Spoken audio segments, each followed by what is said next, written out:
నా పిల్లలు చదువుకుంటున్నారు. పిల్లలు ఏం చదువుతున్నారమ్మా? ఒక బాబేమో ల్యాబ్ టెక్నీషియన్ చేసిండు సార్, ఇంకో బాబేమో బీటెక్ చేసిండు సార్. బీటెక్ చేసిండు. ఇద్దరు కొడుకులే? ఇద్దరు కొడుకులే సార్. నాకు కట్నం తీసుకుంటావా పెళ్లిళ్ళకి? తీసుకోను సార్. తీసుకోవా? తీసుకోను. మాట ఇస్తున్నావా? మాటే సార్. మీకు ఇచ్చానంటే నా అన్నకి ఇచ్చినట్టే సార్. అదే మళ్ళా జవహర్ నగర్ లో నాకు అందరు తెలుసు సార్.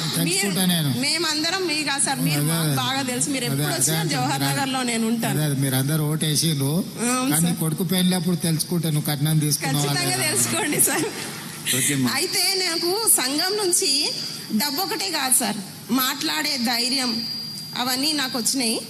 సో అందుకని నాకు సంఘంలో చేరడం వల్ల నిజంగా నేను చచ్చిపోదాం వద్దిగా నాకు జీవితం అయిపోయింది అనుకున్నా సార్ నేను.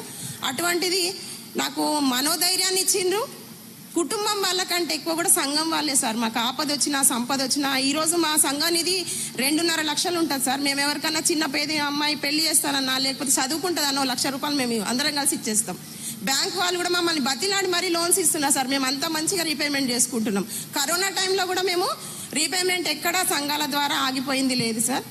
కాబట్టి మేము ఇట్లా పనీర్ అది నేను తయారు చేసుకుంటున్నాను కదా సార్. ఇట్లా అమ్ముకుంటూ నాతోటి ఉన్న మహిళలకు కూడా నాకు ఉపాధి కల్పించడం జరిగింది సార్. ఇలా సుధమ్మ గారు ఆమె చెప్తున్న విజయాలు అందరికి కూడా ఉన్నాయి కదా, మీ అందరికి కూడా.